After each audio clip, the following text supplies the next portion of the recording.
Hey, Wagwan YouTube, Wagwan, Jamo TV HD. We out here with the 2DS XL.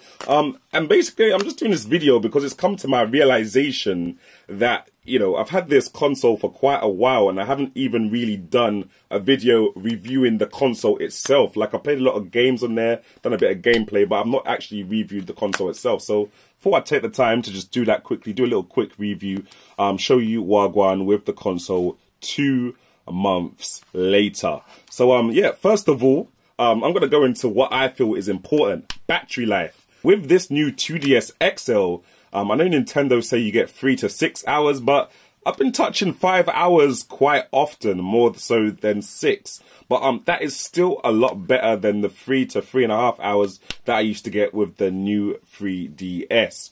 Obviously the screen is the same size as the new 3DS XL, which is kind of cool. So, you got lots of screen real estate there. You don't have to be squinting. If your glasses gang like me, you can see what's going down on the screen. And the screen looks quite decent. It gets quite bright in sunlight. I'll just try and show you it there. You can't really see it in the sunlight here.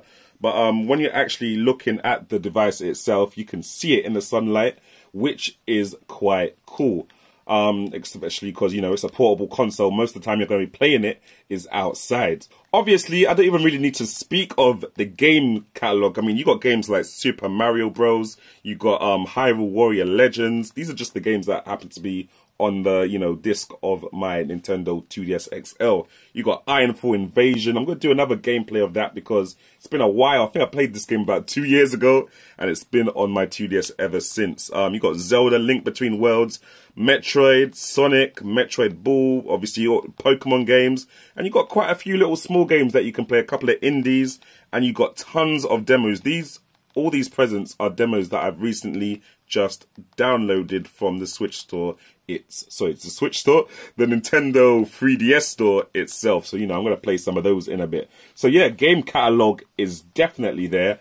We can go into button placement now. The button placement has always been alright. It's not really changed much on the new, 3DSs, apart from the extra 2 buttons here. So you got 2 shoulder buttons. You got the home button on the left hand side now, which is kind of cool as well. So it's nice and easy to press it. It was always easy to press it, but I think with the new button placement, it's allowed the console to be a lot smaller, and therefore it's a lot easier for it to fit into your hands. Not that it was hard before, but it's nice to have an XL console which still accommodates bigger hands, but is not too massive and on the brink of not becoming a portable console. Yeah, screen's good. Cameras, well, they're on the bottom and they're on the front. I'm not really going to talk about them because I never really use the cameras on my 3DS. I don't really play much AR games.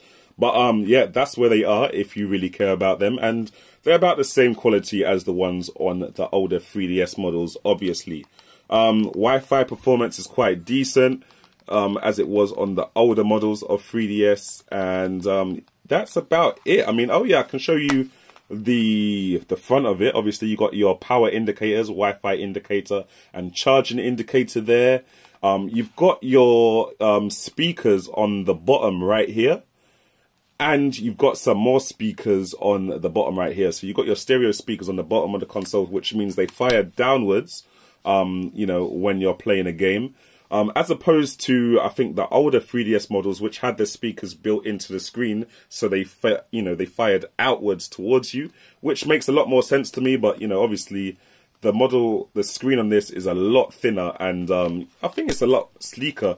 I'm not really feeling the white and orange color scheme.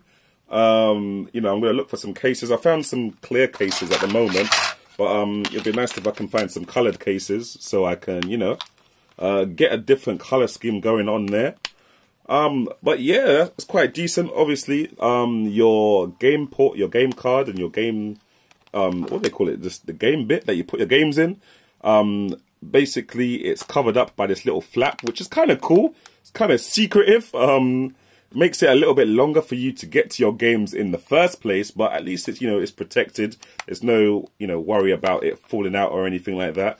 And you've got your SD card slot on the left-hand side there, if you can see that as well, which is cool. Obviously, headphone jack and stylus. Stylus is really small. I don't really care much for the stylus because it's so small. and the 2DS stylus was a decent size.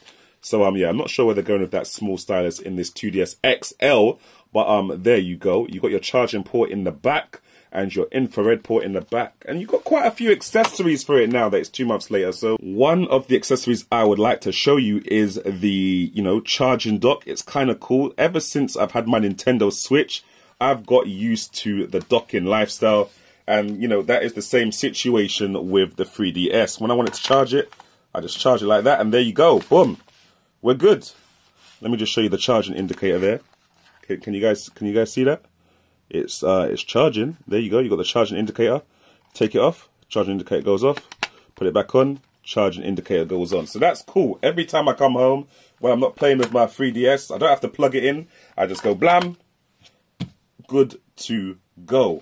Another thing which is really good, especially if you want an even bigger grip, are these plastic grips. You can get them from eBay or Amazon. They're quite cheap now, and I think you've probably seen them before for the older DSs. But they clip on just like that. They live, you know, cut out for the cameras.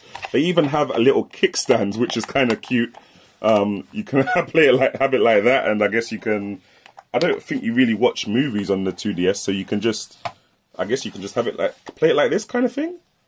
I guess, you know, take some of the weight off of your hands, and you can just have it on the kickstand. This kickstand is a lot better than the kickstand that comes built in with the Nintendo Switch, by the way. So yeah, that's kind of cool. Kickstand, but mostly I just like it for the fact that, you know, you can, it's got a lot more grip. You got somewhere to put your little finger and this finger now. Grip it down there, grip it up here, and you can reach all the buttons carefully. It's a nice feel. It's a nice feel. So yeah, have a look at that. They're definitely under £7, very cheap. And it's got all the cutouts that you require, apart from the game card cutout. So if you want to change your game card, you're going to have to take it out, but you can turn it on, kind of thing. So yeah, that's all cool. But yeah, 2DS XL definitely bangs. Obviously, it's not got the 2D, but come on, face it. Who really uses 2D? If you do use 2D, and I stand corrected, you know, let me know in the comment section below. But apart from that, I think Nintendo have realized that not many people are turning their 3D on. And one of the main reasons for me was that I felt that with the 3D on, the frame rate was a lot lower in the games that I was playing. And I definitely prefer frame rate over graphics, because without a frame rate, I don't know, maybe it's because I started playing PC, but when I don't have a good frame rate, it just upsets me and I don't feel like playing. So yeah, thanks for watching, guys. Leave a comment in the comment section below. Subscribe and like if you haven't already. And if you have, I will catch you in the next one. Thanks for watching. Jamo out.